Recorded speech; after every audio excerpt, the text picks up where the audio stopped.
Vous avez appris qu'il a été dit « Tu aimeras ton prochain et tu haïras ton ennemi ». Mais moi je vous dis « Aimez vos ennemis, bénissez ceux qui vous maudissent, faites du bien à ceux qui vous haïssent et priez pour ceux qui vous maltraitent et qui vous persécutent, afin que vous soyez fils de votre Père qui est dans les cieux. Car il fait lever son soleil sur les méchants et sur les bons, et il fait pleuvoir sur les justes et sur les injustes. Si vous aimez ceux qui vous aiment, quelle récompense méritez-vous? Les publicains aussi n'agissent-ils pas de même? Et si vous saluez seulement vos frères, que faites-vous d'extraordinaire? Les païens aussi n'agissent-ils pas de même? Soyez donc parfaits, comme votre Père céleste est parfait. Matthieu 5, 43 à 48. Alors là, Jésus frappe fort, vous ne trouvez pas? Aimer mes ennemis, bénir ceux qui me maudissent, faire du bien à ceux qui me haïssent et prier pour ceux qui me maltraitent et qui me persécutent, je trouve tout cela déroutant. Pas vous? Aimer les personnes de mon entourage qui me veulent du bien, ce n'est déjà pas toujours facile à réaliser, mais alors, par-dessus le marché, aller aimer les personnes qui me nuisent, autant dire que Jésus nous demande l'impossible. Pourquoi Jésus est-il aussi exigeant avec nous? Je n'ai qu'une réponse à donner à cette question. Parce qu'il nous aime. Tout ce que Jésus nous demande, il le fait par amour, pour notre bien, pour notre bonheur. Et le bonheur, version Jésus, c'est que nous soyons parfaits comme notre Père céleste est parfait. C'est que nous soyons parfaits comme lui. Ce que Jésus souhaite nous offrir de meilleur, c'est la communion avec lui. C'est d'avoir en partage la vie éternelle, la vie de Dieu. Comme il est dit dans l'Évangile selon Jean, « Or, la vie éternelle, c'est qu'ils te connaissent, toi, le seul vrai Dieu, et celui que tu as envoyé, Jésus-Christ. » Jean 17, 3. Et dans la Bible, le terme « connaître » ne se rapporte pas à quelque chose d'intellectuel. Il ne s'agit pas d'accumuler des connaissances dans le cerveau, mais de faire l'expérience concrète. Quand nous lisons en Genèse 4.1 « Adam connut Ève, sa femme, elle conçut et enfanta Caïn », il est évident que le verbe « connaître » recouvre plus que la simple connivence intellectuelle. Pour connaître Dieu, pour connaître Jésus-Christ, il faut participer concrètement à ce qu'ils vivent. Donc, en nous demandant d'aimer nos ennemis, Dieu nous propose de faire ce qu'il fait lui-même. Je vous signale au passage que nous avons tous été les ennemis de Dieu. Nous avons tous péché, et Dieu nous a tous eus en horreur à cause du péché. Mais s'il s'était arrêté à ce stade, à l'heure qu'il est, nous serions tous damnés sans exception. Dieu a décidé de nous faire miséricorde. Ce n'était pas une obligation de sa part, mais il a choisi librement non seulement de nous pardonner, mais aussi de nous racheter. Voulez-vous comprendre un peu mieux ce que cela lui a coûté? Alors, considérez les sentiments que réveille en vous une personne qui vous déteste et s'en prend à vous, à vos enfants, à vos proches parents. Pas juste quelqu'un qui vous regarde de haut depuis l'autre bout de la rue. Non, quelqu'un qui a dénoncé vos parents et a permis qu'ils soient envoyés dans un camp de concentration. Ou quelqu'un qui a abusé sexuellement de votre fille. Ou quelqu'un qui vous a volé toutes vos économies. Ou quelqu'un qui, avec sa camionnette, a écrasé volontairement votre animal de compagnie. Dieu a surmonté tous ces sentiments insupportables et il nous invite à en faire de même. Ce qu'il a fait est totalement impossible pour la chair. C'est 100% contre nature. C'est absolument contre ce que nous pouvons ressentir, contre ce que nous pouvons penser, contre ce que nous pouvons vouloir. C'est répugnant, c'est révoltant et c'est scandaleux. Mais c'est justement parce qu'il est le Dieu des miracles, le Dieu de l'impossible, qu'il nous demande de faire, comme lui, des choses impossibles à réaliser sur le plan naturel. Jésus nous demande d'être parfait, comme notre Père céleste est parfait. Dans le texte original, en grec, le terme utilisé est teleioi, ce qui veut également dire mature, adulte. Pour Dieu, Se comporter selon la loi du talion, c'est-à-dire œil pour œil, dent pour dent, c'est encore infantile. Vous voulez vous comporter comme des grandes personnes, comme des personnes responsables.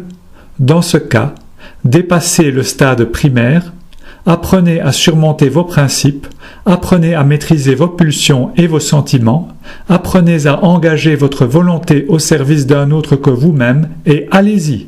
Aimez vos ennemis, bénissez-les, priez pour eux, faites-leur du bien. Je devais avoir 11 ans lorsque j'ai entendu l'appel de Jésus au travers d'une proclamation de l'Évangile. C'était à peu près le moment où je devais passer à la grande école et choisir une orientation scolaire préparatoire à mon avenir professionnel. Avec mes mots, j'ai donc dit à mes parents que je voulais suivre Jésus-Christ et que, quand je serais une grande personne, je me mettrais à son service. Mes parents étaient non seulement athées, mais antichrist. Cette nouvelle les a contrariés et ils ont commencé à me persécuter méthodiquement pour que je change d'idée. Mon père, en particulier, me terrorisait. Dieu paraissait totalement absent, indifférent à ce que je devais endurer, et il n'y avait personne autour de moi pour m'encourager ou me soutenir. Comme si cela ne suffisait pas, j'ai commencé à subir des moqueries à l'école de la part de plusieurs enseignants et de camarades de classe, toujours pour les mêmes raisons. Tout cela a eu un impact considérable sur mon tempérament et, de ce temps-là, c'est comme si un gros nuage noir était venu se poser au-dessus de ma tête. Âgé de 21 ans, la majorité légale à l'époque, Jésus m'a révélé son amour inconditionnel.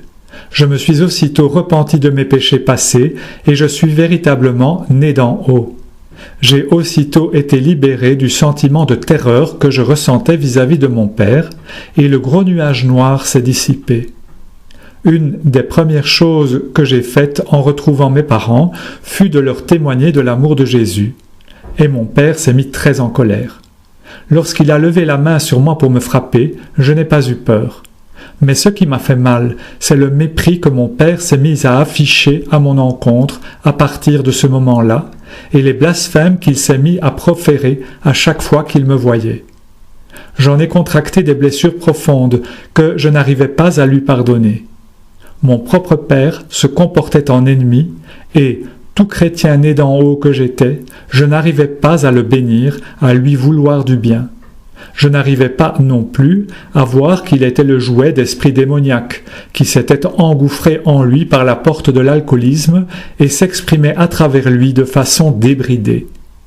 Sans l'aide de frères et de sœurs dans la foi, je n'aurais jamais été capable de faire le premier pas, qui consiste à pardonner sans mesure à ceux qui nous font du mal et nous persécutent. Frères et sœurs, ce que Jésus nous dit dans le passage de l'Évangile que nous avons lu en commençant, ce ne sont pas des petits conseils pour aller mieux, comme autant de conseils en diététique ou en maquillage qu'on trouve dans les pages de certains magazines féminins. Ce ne sont pas des trucs et ficelles pour mener une vie meilleure. Ce ne sont pas des options, quelque chose qu'il soit possible de reléguer au second plan. Ce que Jésus nous exprime ici est à prendre très au sérieux et devrait figurer sur la liste des versets à apprendre par cœur en priorité.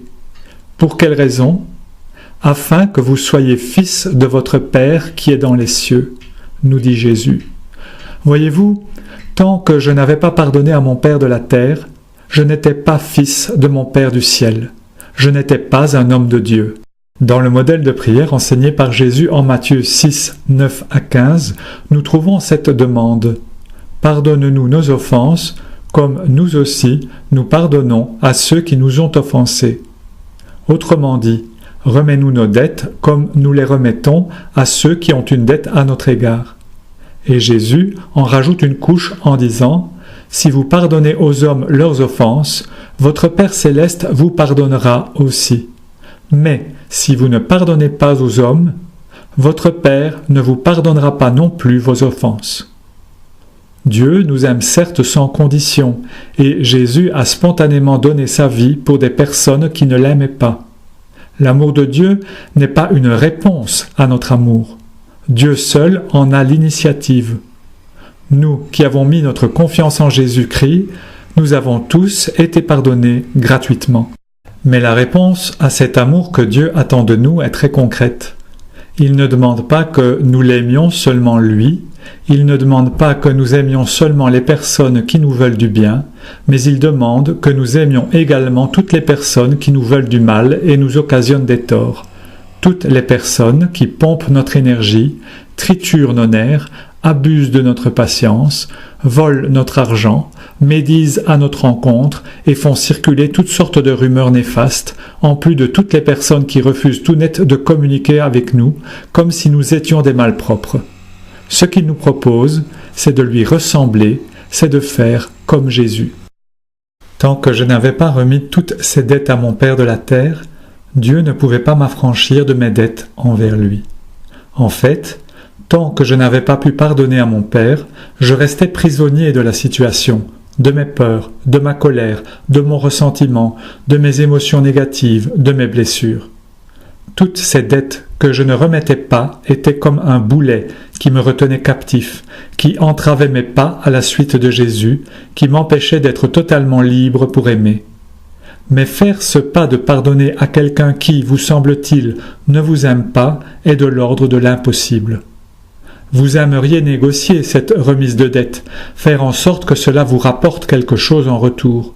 Vous aimeriez pouvoir marchander avec Dieu en lui disant « Ok Dieu, je lui remets ses dettes à la condition qu'il change, à la condition que nos rapports s'améliorent, à condition qu'à partir de maintenant, ce mépris, ces mesquineries, ces paroles méchantes, ces menaces, tout cela s'arrête sur le champ. » Mais Dieu nous demande d'aimer comme lui, de pardonner gratuitement, sans attendre le moindre retour. Ce pardon, je l'ai d'abord formulé du bout des lèvres, dans la foi. Je n'y ai engagé que mon intellect, non pas mes émotions, j'en étais incapable. Tout tremblant, j'ai juste prononcé à voix haute que je pardonnais à cette personne. Je n'ai pas considéré cette personne comme étant mon père, mais juste comme étant une créature aimée de Dieu parmi tant d'autres. Je l'ai fait en me plaçant en esprit devant Jésus en croix lorsqu'il prononça ces paroles. « Père, pardonne-leur, car ils ne savent pas ce qu'ils font. » Luc 23, 34. Je me suis en quelque sorte blotti dans ces paroles à lui, ce qui revenait à poser mes pas dans les siens. Vous savez, quand un enfant pose ses pieds dans les traces de pas laissées par son papa qui marche devant lui sur une plage de sable. Dieu a pris cette déclaration très au sérieux, et il l'a honorée en ouvrant aussitôt les écluses du ciel. Ensuite, il a fallu peu de temps pour que les émotions s'engagent dans le processus. Dès lors, quelque chose a changé en moi, et je n'ai plus jamais été la même personne. De surcroît, cette première démarche a facilité toutes les autres, toutes celles qui viendraient après, ce qui me fait penser qu'il n'y a, en somme, que le premier pas qui coûte vraiment. Par la suite, mes rapports avec mon père ont changé, ou plutôt, son attitude à mon égard s'est quelque peu altérée. Tout n'est pas devenu tout rose bonbon du jour au lendemain. Il n'a pas arrêté de boire et il ne s'est pas laissé vaincre par l'amour de Dieu pour autant, car Dieu ne force personne à lui répondre. En revanche, si les démons qui tourmentaient cet homme ne l'ont pas délaissé, leur emprise sur moi a été réduite à néant. N'étant pas en défaut, et Satan sait quand nous sommes dans le rouge, j'ai pu prendre autorité sur ces esprits dans le nom de Jésus et m'en protéger. Par conséquent, je n'ai plus eu besoin d'être sans cesse sur la défensive. J'ai également cessé d'attendre qu'on me fasse du bien, qu'on me reconnaisse, qu'on soit attentif à mes besoins légitimes. Au contraire, investi des paroles de Jésus en croix, j'ai découvert que j'étais désormais capable de donner spontanément, sans attendre rien en retour, et de rendre des services gratuitement. Frères et sœurs bien-aimés, je vous invite à prendre un engagement pour Jésus. Je vous propose de vous engager, comme moi, à aimer les personnes qui ne nous aiment pas et qui cherchent à nous entraîner avec elles dans la spirale de la haine dont elles sont incapables de sortir. Il y a toutes ces guerres, qu'elles soient idéologiques ou armées. Il y a toutes ces vieilles rancunes qui sommeillent comme autant de braises dans l'âtre, qui attendent un coup de vent pour refaire des flammes. Le monde ne connaît pas le pardon. Le monde ne connaît pas la paix. Le monde ne connaît pas le repos. De surcroît, nous vivons dans un monde où les gens prennent de moins en moins d'engagement, où les gens ne prennent plus leurs responsabilités comme devraient le faire des personnes adultes. On consomme et on jette. C'est un peu la mentalité Facebook. Un pseudo-ami dit quelque chose qui ne vous plaît pas et hop, un petit clic et cet individu est expulsé à tout jamais de votre environnement immédiat. On ne supporte plus d'être contredit, on rétorque au quart de tour ou l'on pousse sur le siège éjectable. Cela vaut également pour les relations entre hommes et femmes, pour ne mentionner que celle-là, et pour ces foules de bébés qu'on n'attendait pas et dont on se débarrasse comme d'une lingette malodorante. Nous vivons dans une société immature, dans un monde infantile. Mais vous n'êtes plus du monde, n'est-ce pas? Alors j'imagine que vous avez pris le temps de parcourir attentivement la liste des membres de votre assemblée et de vous engager à la vie, à la mort, au service de chacun d'eux. Avez-vous oublié que chaque frère, chaque sœur que Dieu nous donne, il nous les donne pour l'éternité, et que nous sommes désormais responsables les uns du salut des autres? Avez-vous oublié que vous êtes le gardien de votre frère? Les paroles que Jésus prononça à l'heure du bilan de sa vie terrestre, « Je n'ai perdu aucun de ceux que tu m'as donnés » Jean 17, 12, devraient pouvoir être dites par chacun d'entre nous lorsque nous nous présenterons un jour devant le Père. Ce n'est pas réservé aux seuls pasteurs d'assemblée. L'engagement matrimonial que j'ai pris vis-à-vis de mon épouse et que mon épouse a pris vis-à-vis de moi est pour cette vie dans la chair. Mais ce qui nous lie pour l'éternité, c'est le fait que nous soyons frères et sœurs dans le Christ. Plus encore que le gardien de mon épouse, je suis le gardien de ma sœur. Je n'envisage donc pas de devoir me tenir un jour devant le trône de Dieu et lui dire, le visage rouge de honte, que je l'ai perdu en chemin à cause de mon mauvais comportement. Or, ce que nous sommes capables de faire pour les personnes que nous aimons ou qui nous aiment, Dieu nous demande de le faire pour ceux qui ne nous aiment pas. Cela n'est pas juste supporter des personnes qui nous enquiquinent, ce n'est pas juste endurer patiemment leurs facéties, non, cela consiste à nous engager activement à les aimer. Cela consiste à leur donner à eux aussi le témoignage de notre foi en Christ.